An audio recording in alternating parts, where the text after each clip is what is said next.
with the meeting. Monday, August 14th, Village of Hartland Board Meeting 2017.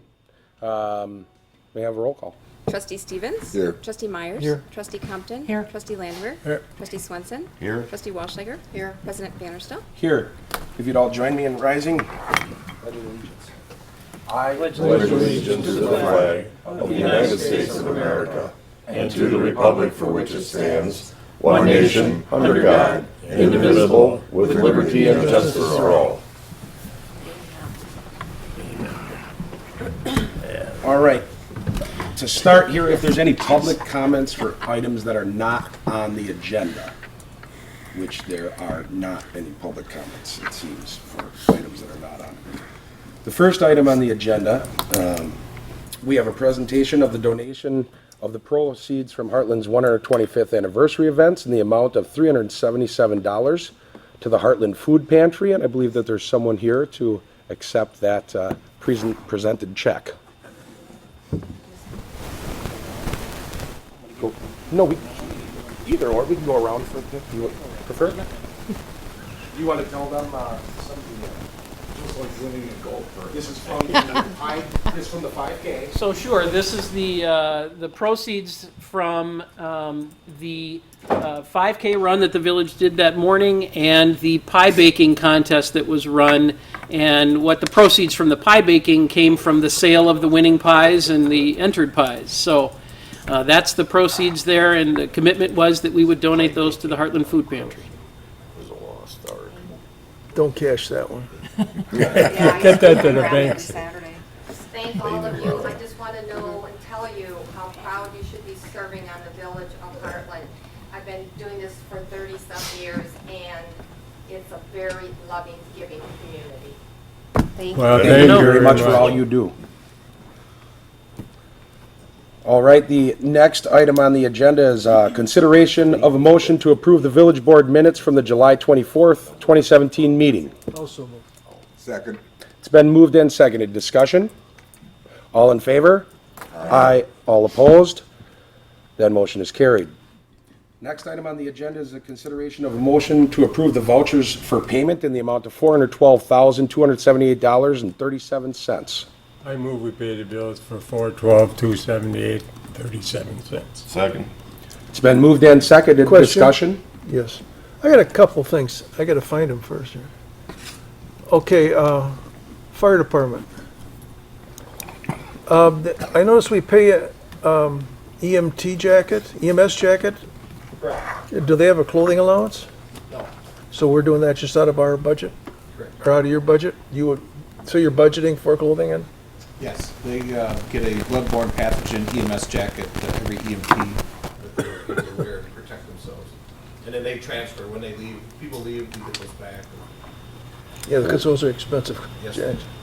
Question, what is a blood-borne pathogen? That's a great question. It is for if we're dealing in any type of bodily fluid, just about any bodily fluid. The jacket is a repellent of blood, so instead of soaking in, it runs off. It's almost like a rain jacket type material that protects our EMTs from getting exposed to any type of sickness or problem from. That's amazing. Yeah. We used to have smocks, cloth smocks, and for instance, blood through cloth or other bodily fluids don't repel off that too well, so they have specially designed jackets that have extra pockets for them to carry gloves, scissors, that kind of thing, first aid. You have face masks too? Or We have face masks if we know that we're walking into an airborne problem. We have each fireman and EMTs equipped with a HEPA mask that protects them from. That's their own, or is just in No, the that's the equipment? department's as well. They're one-time use, so each year we have to sample on each Oh, member's okay. face to make sure. And we have them in separate boxes so that we can not only protect the patients, but protect ourselves as well. Thank you. Next question on Darlene. Journal community publication for public hearing announcements for one paper a week. We're putting it on our website. We are. Well, I thought there was a movement that we could put that on the website and we didn't have to put it on the paper. It was not adopted into law. What are we going to do now that the Hartland Reporter is going to cease? Is it going to cease? We're gonna walk the truck. Oh, I didn't realize. Well, we've used the Freeman Okay, in the past. otherwise they're turning it, they're gonna go to the Milwaukee Journal, I guess, twice a week or something. Yeah. When is But a lot of- reporter end? What? When's reporter ending? The end of the month, I believe. Yeah, I got one that was said Waukesha paper on it. So- One paper a week. But is it one paper a week good enough for legal announcements? Public hearings, yes, we have two, we usually put them in twice, so 2 weeks apart. So we enter it in the Lake Country Reporter on a Thursday and then the next Thursday, and generally 2 weeks before that public hearing is when we run those. We just have to be more careful about what edition we get them in and when we I asked him the other day. get them out for publication. No, he wasn't quite sure. Less flexibility. And then for the police, what, Lexinus, what's that? What is that program?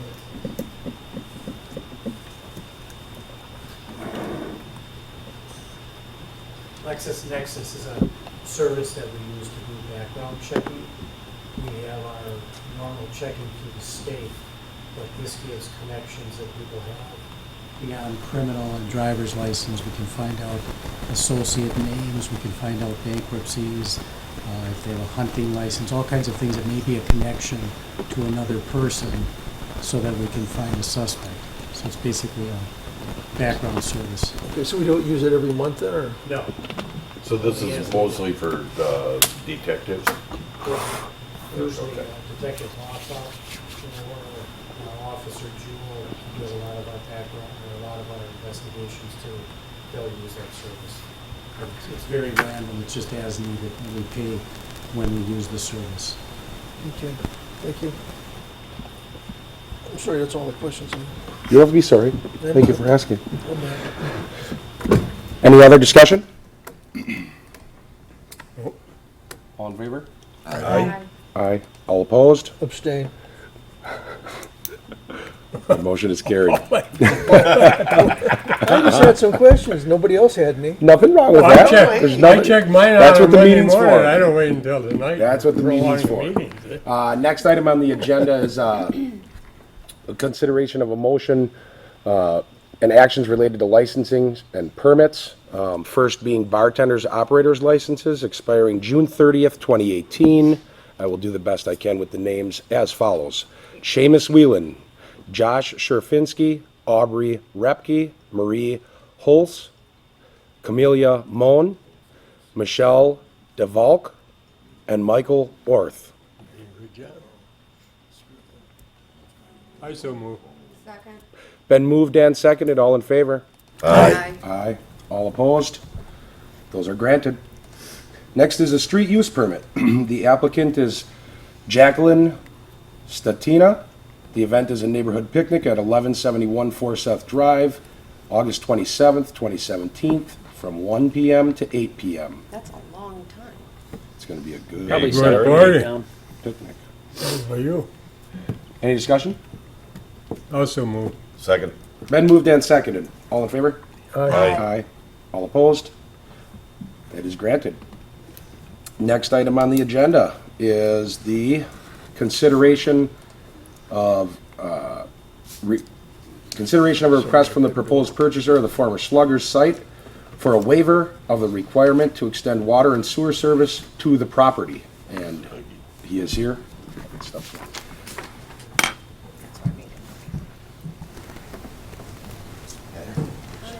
Craig Eisnerud, I've been a long-time member of the Village of Hartland, or I lived in the village until the last 2 years. I'm just outside the village on East Capitol, the teepee house.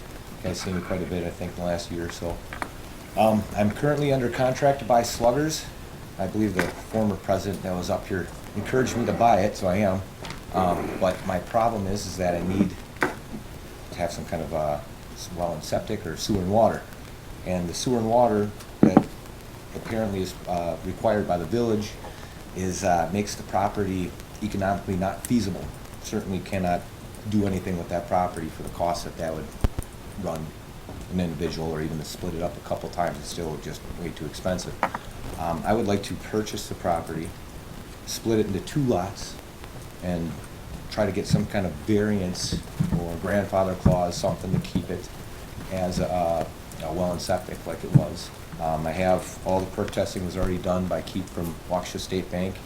He said that he was working on a variance or a proposal or something like that, and said it should be a slam dunk, so that's why I kind of jumped in and put a big deposit down on purchasing the property. So right now I'm trying to recoup my losses if I can't make it happen, but I'm hoping that we can. Well, there's no other way you can use that property. I mean, you can't. The only thing I would have with that, when you draw up a contract, I would like to see if sewer, and I don't care about water, but sewer I'm quite concerned with, would have to be extended in the future, that you'd have to hook up. Oh, I would not You know. mind sewer at all. I would love to have sewer. I don't personally want the water, but if sewer was an option, I'd take it. Absolutely. Well, I'm kind of a nut on the sewer because with the ground, you know, it goes in the ground and you drink it up again. But that would be the only thing, otherwise that land's gonna sit there. Right. Unless somebody, you know. That's what I was thinking, going off the water. It's a tough property because our line ends there. Well, both So lines. it's, and not only that, but the property next to it, the water's supposed to be run to the farthest point, you know, away from the center of the village, but it's not even run that far because that one doesn't have, even the property next to it doesn't have any water. They have a well. And Well, stuff. yeah, and that, because that was just So there. you'd have to leapfrog that property and keep. Well, on going you'd down have the to go road. by that and you'd That's what have I to mean, hook how up do to you? it. They lost their grandfather clause when the property was sold. So I'd like to know why they still have septic and Well, well. that house I think was originally on septic. It was, but it yeah. was under grandfather clause. No, it was not the village of Hartland. Yeah, That was it wasn't Delafield. Hartland then. When it was town of Delafield, we annexed it and we gave Slugger's Bar in the house grandfather clause so they could stay on Yeah. well and sewer, or well and septic. Because we got the property in that whole settlement agreement, but then when it was foreclosed and it was repurchased, then it was kind of waived because of the situation of the property. To the best of my understanding, that's how it was allowed to. That was before my time. That There doesn't was make no- sense to me. There I'm was not saying no it does. sewer and water in front of the property, Yeah, and it was an existing structure. So staff didn't feel that there was a way for that individual house, that the rules applied to force the extension of sanitary sewer to that property. Is that because it was owned by Habitat? No, because it was an existing property, there was no water and sewer in front of it, none of the triggers were coming up. There was no new development going on, there was no subdivision of land, none of the things that would trigger a requirement to extend. If the water were there, in the example of Mr. Eisenhut extended water and sewer to the end of his property as the code normally would apply, we would be notifying the Habitat-owned property and telling the owner, whomever it is, whether it's Habitat or somebody else, we would be notifying them that they would have a certain amount of time to connect to the sanitary sewer and the water system. But they wouldn't have to assist in the payment of running the water there. Well, not necessarily. There is, in the village code, the provision for recapture, if the village wants to grant it.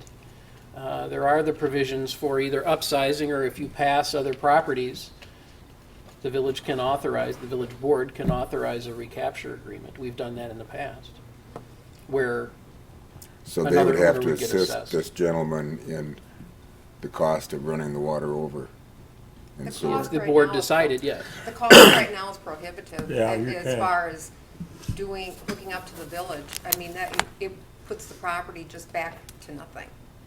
That's way too much money. and we've done that before, we did that on the Hasslinger property.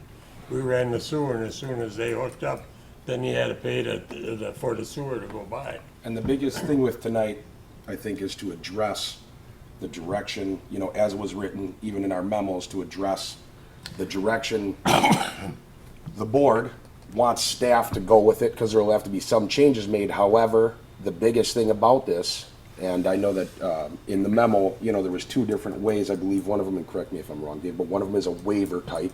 The other one is a denial, and then it goes through the, Well, there's really two parts to this. There are parts of the village code that the village board has the authority to waive, and there are parts that you don't. And they both kind of apply. And so what I had said in the material was that if the village board was interested in allowing this to go forward without water and sewer, that we would work with Mr. Eisenhut to get him through the process to get there. Part of that is going to be a variance from the zoning code. I don't think we want to change the zoning code, but part of it's going to be a variance from the zoning code. That's And- what I thought, Jim, yeah. And I think that there's probably a strong likelihood that he could get that variance if in fact it is true that it's effectively impossible to use the property in the village of Hartland without eliminating the need for water and sewer. What kind of, if we can't help him out, or if we can't do anything with it, what's the chances of us letting the property be annexed back to town of Delafield? Towns can't annex from villages. But it could be detached from the village and go back to the town by operation of law if the village wanted to do that. I don't know whether. I wouldn't want to see it go, No. personally. I don't want, I mean, we're doing so much to gain more revenue, let's Yeah. call it. I hate to use that word. My Get biggest- more taxes Yeah. out of the land that we have. I can't. So, my big thing on it is that it's not impossible to use the property, but it's not going to be used in a state of the water and sewer being so much. We've ran into it a couple times. The property's just been sitting there.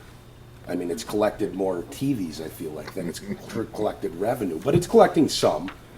There's just a lot of things with this property that are really off. I mean, half of the back, not half, 1/3 of the back of it is in a different township. An entire easterly side is a different township, and the entire thing across the street is a different township. We didn't accidentally get it, but we got it on a settlement. So it was more so kind of a, here you go. We'll take this stuff over here in Hartland, here's Sluggers. I mean, that's kind of how it was, and Well, we they took wanted it. to straighten out the Yeah, the we took lines. it, Yeah, but so we the took- property is really, really tough, and we have a chance here where we could make something out of tax money for it. We can put a home on there, and kind of the way it was described, maybe it's not that bad of a transition. You're driving in, you're coming from these 2 and 3 acre lots, then you have a 2 acre lot, then down to a 1 acre lot. It matches as you transition into Heartland. Maybe it's a really good idea. I think But- it's a great idea. I mean, for the use of the property, I think it's fabulous. And I think it'd be great for us to just put a waiver or a waiver Well, for this that's the instance. other item I wanted to address that we have to decide on, and Dave had alluded to it in the memo. There's, I think, 2 ways. There's a, whatever it's called, whether it's a waiver or not. And then there's a denial, where we deny him, Well, no. and then they go. Let me go ahead. explain. There's really Okay. 2 steps to the process. Yep. There's one that the village board needs to handle, and that's ultimately going to be the one that says, from the village's perspective, you don't have to extend water and sewer. That's the waiver, if we'll call it, we'll use that language. That's the waiver from the requirement in the development section of the village code and utility section of the village code that would otherwise require the extension of the water and sewer utilities. The other piece of this, the second step of this, is working with Mr. Eisenhut to get essentially apply for a zoning designation or a zoning opinion from the building and zoning official, which will tell him he can't build without water and sewer. And that's what he has to get a variance from, and because that's in the zoning code. The zoning code says that in this zoning district, it's single-family homes connected to water and sewer. And so that's what he has to get a variance from, and that we would send him with the denial from the building and zoning official, the opinion from the building and zoning official, to the zoning board of appeals to get a variance. And staff would work with him to get through that if it was the village board's intent. Do you have to allow- go, do you have to go through all that? If you're gonna end up, now, all I'm interested in is that we're not opening the door, that all of a sudden Joe Blow is gonna make a subdivision. Well, and that's part of how you keep the door closed. Yeah, okay, that's what Because I'm afraid of. you require the variance. Okay, Because as you all might remember, the bar to get a variance from the zoning code is pretty high, in that there are 3 parts to this bar, but it's really all about you have to be in a position, if you are forced to adhere to the zoning code, to not be able to use the property. So I think the angle that we would take here is that is the economic one that we've talked about. There just is not an economic feasibility to develop the property in a reasonable fashion and do so with water and sewer. so then, how would, in other words, that's the way to do that is deny it? tonight? The building and zoning official would deny it. No, you don't have to deny it. You we would approve actually. We're it setting the and course designates tonight. staff We're to setting the help. course tonight. Can we just Okay. not approve that one part, just approve it as a waiver? You can't change the zoning code. That you No, can't- That's no, my I'm point. saying the first part. Oh, yeah, you can. Yeah, And then the second part, he's gonna have to do no matter what, right? Right. Right. That's my point. There Okay. are two steps to Right, this. right. One, the village board has to handle the basic policy decision. Right. And the other piece of this is the actual variance from the zoning code. and I'd wanna put in that if sewer, and you never know, if sewer does go by for some reason, you don't know whether or not we extend it, that he has to hook up the two houses, There- and- or the three houses. Yeah, What would it and there's a cost? plan that goes along with that, right? Like they have to have some, is it an immediate or do they have? Certain Like if Well, it the went village by code house. says Oh, if yeah. it goes by, you have to connect, and Yeah. there's timeframes Okay. for allowances for Okay, just that. so Well, that's, that's already in the code. That's already in the code, yeah, that's in Okay. utility So section. then we don't need to add it. All right, Well, I move that we waive for the Slugger's site, I don't know how we want to put it. 1270 East Waive. Capitol. accept it. we want to start the Where's the motion of address? staff 1270. looking into doing, Dave, do you want to word this for me? We want to set the course that staff begins moving towards the fact that this board is in agreement, or this board would like to have this become a property that has a type of waiver, including whatever needs to be done with the zoning, and from the municipal code saying it has to be hooked up to municipal water and sewer, due to its nature. Yes. I think it's a special piece of property. Yep. And it's not something that we're changing permanently for the village, it's just That a special. property. No, but correct. you gotta be careful that you don't do that, and the same thing is that as long as it's in the ordinance now, that if sewer and water go by there, they've gotta hook up. And water, I'm not that interested in, is sewer. One, and if it does go by, you're right. Yeah. I just don't, because it's at a line, that's the edge of the village, It's- it's not. Well, it's we not don't- feasible. Right, That's right, that's my thing. Need a second. I'll second it. that. It's been moved and seconded to set forth the course regarding Mr. Eisenhut's property, formerly Slugger's property, for building without the municipal water and sewer. All in favor? Aye. All opposed? All right, we've set that course, I believe, am I wording that properly? That's That was fine. not necessarily a motion, we've And set the then do course you moving give forward. him, then we give him, or help advise him as to what his next, We'll work with him. okay. Yep, we'll work with him. Thank you guys, I appreciate it. See you, see you in Absolutely. 2 years. All right, next item on the agenda is consideration of a motion to approve an updated position description for deputy clerk. Do you want to talk about this, Darlene, or you want me to? It's okay. Okay. So, obviously, the village board will recall a number of years ago, you were approving job descriptions. Because this position is now open and we have a practice of kind of reevaluating every position when it comes up and see if there's any changes we should make, any updates we should make. As you know, the last time we sort of split part of one position off and shared it with another department out of finance. The intent here is to bring this job description up to date with the current position as it's described and make sure that we add in things that have changed about the way the village does business. I put in your packet the marked up version.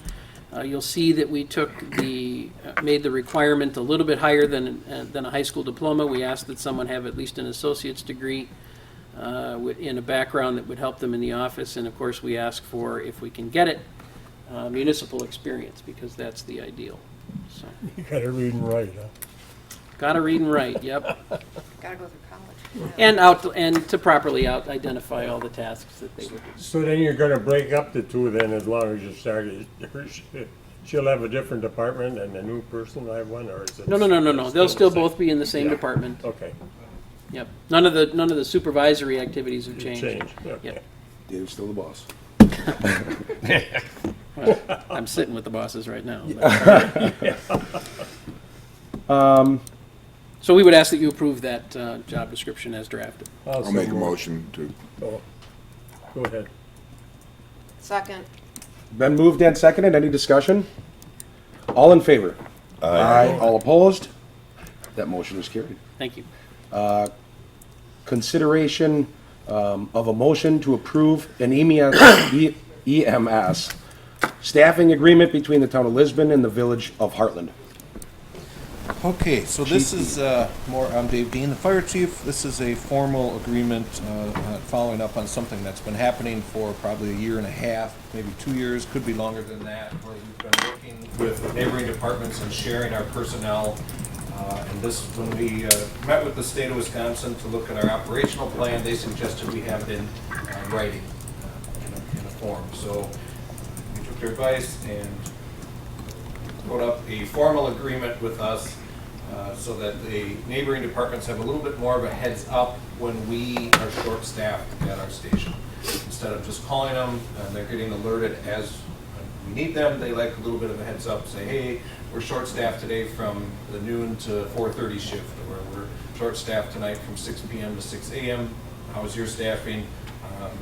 So it kind of is an insurance policy to help us gauge with neighboring departments that, hey, we're short tonight, we're going to need your assistance if we get a call. And puts writing in with what we've had as a handshake agreement before.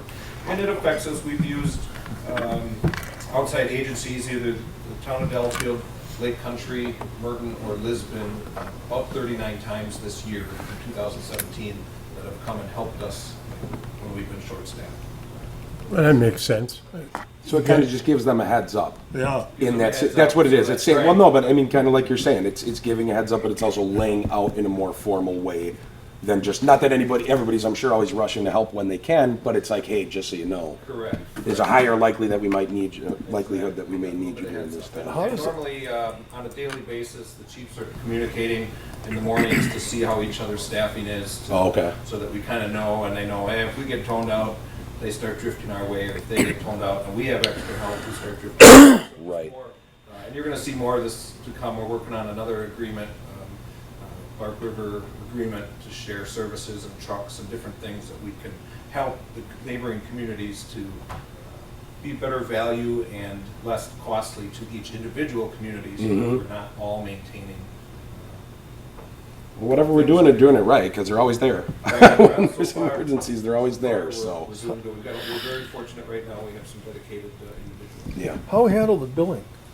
Well, that's a great question. The billing, three of us use, Merton, Town of Lisbon, and Hartland use the same billing company. So when they come and service us, they actually get a piece of the pie of the final billing of the collection.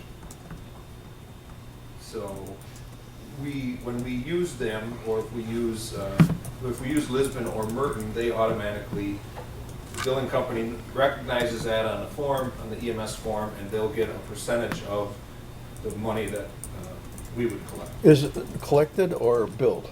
Collected. Okay. And then also with Lake Country, then since they use a different billing company, they bill us directly $425 when we use them. And then we add that charge on. Is it in a timely fashion where we can get their bill that we can put on our bill as we bill the insurance carrier? Correct. Or is it separately? Yes, no, it's all billed at the same time. So we know ahead of time when we fill out our EMS report that we're going to get a bill for $425 from Lake Country Fire and Rescue. We have a slot on our billing form that gets filled in that says we used a neighboring department to help us at an ALS level, and that automatically gets put onto the bill that goes to the insurance company. Dave, is that an add-on to the flat fee, or is that included in the fee? It's an add-on. Okay. So then if you don't collect from your add-on, they don't get paid? No, unfortunately, they'll still get paid. They still get paid. Well, I would imagine Those they get should. paid, yeah. Yeah. They get paid in full, but we get the cutback? If, say, the insurance company denied, or it was a self-pay. No, it's a Medicare, you get 30%. Right. So they get 30% of their, No, they get the full, Lake Country does. The other two, because we're with a different billing company, the other two get a percentage. so but this agreement has nothing really to do with the billing portion No, of it. no, nothing new. Those This is fees and that simply a you've already heads up. agreed on to give away the farm, right? Correct. I think that's a good idea. What do you want to do? I make a motion, we accept it. So we get it going here. It's been moved and seconded. Any other discussion? All in favor? Aye. All opposed? That motion is carried. Thank you very much. You bet. Thank you.